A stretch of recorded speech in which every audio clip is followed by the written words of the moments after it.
Midnight is testing on and you get more sexual at where I have it turned out. Yeah, wow, hello, hello, hello.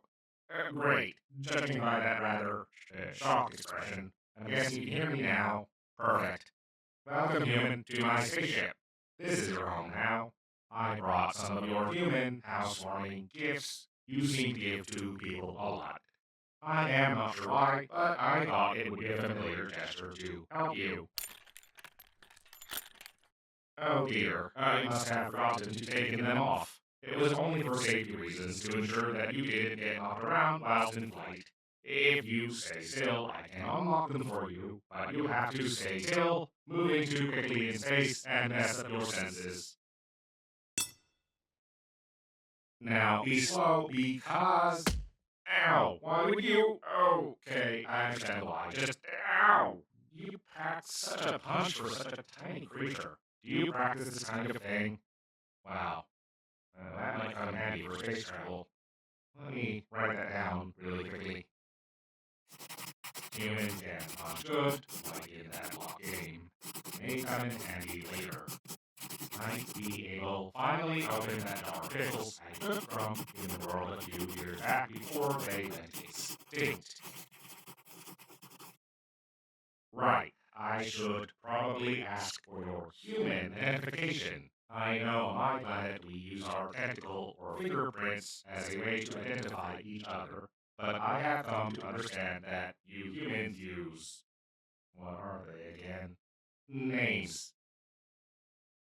Not telling me. I understand. You are in a new place you don't know, with someone you don't recognize, tied down and floating in a place that you never thought you would be in. It's all very confusing and stressful, I know. Here, I brought some human snacks to help comfort you. Well, the ones I could rescue from that barely livable planet you're from. Some nice tea. A hot beverage I believe you humans enjoy. I picked up a few, but I suppose the lavender would be the best, since it says it's supposed to calm humans. I discovered chocolate is supposed to also help with emotions. I believe it increases a chemical called dopamine and serotonin, unless you would much rather have a different food. I hear simply having food a human likes can boost their mood. If these are no good to you, I can always make a quick trip back to get you the food you prefer. Once I know what chemicals it is made of, I can remake it myself, so we never have to go back.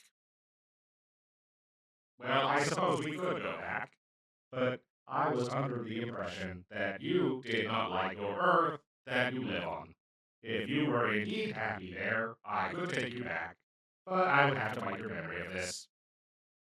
I apologize if I did take you from a place you were content in living in, but from what I observed, it did not seem it.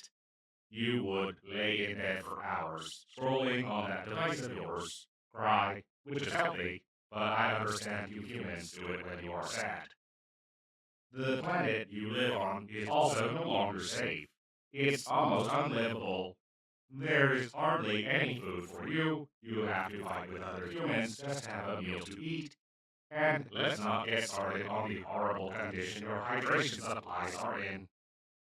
Again, if you want to go back, I can take you back to where you were, and you can pretend this whole thing never happened.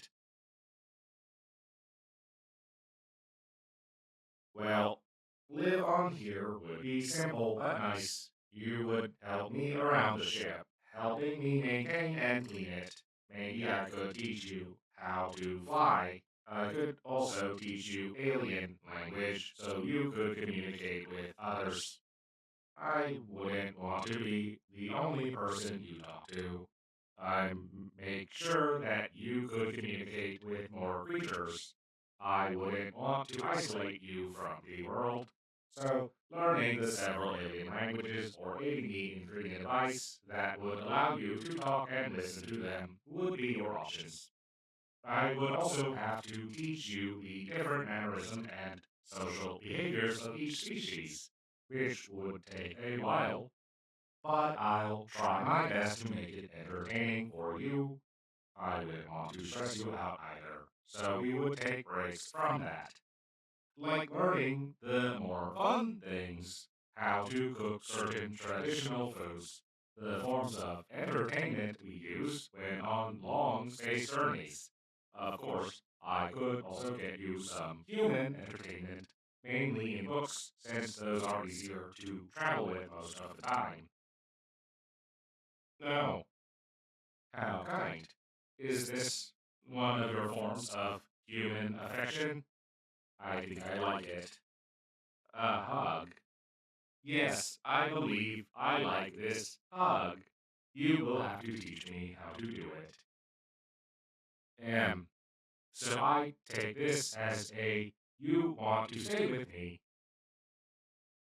Oh, how wonderful. But remember, if you ever change your mind, I can take you back in an instant. Do you understand? I will only keep you here for as long as you wish to be here. Is that clear? Good. Now, little human, do you wish to tell me your name now? I shall tell you mine in return for once you do. What a pleasant sounding name. You may call me Aelid. Now that we know each other's names, how about we get to know each other a little better, whilst I give you a tour of the ship. I can start by showing you the room I made for you. Or, well, any human I rescued. I managed to fill it up with human activities you may enjoy. Comfy human clothes and bedding. I managed to stock up before they became harder for you humans to make. I hope this is the beginning of a beautiful friendship, my little human.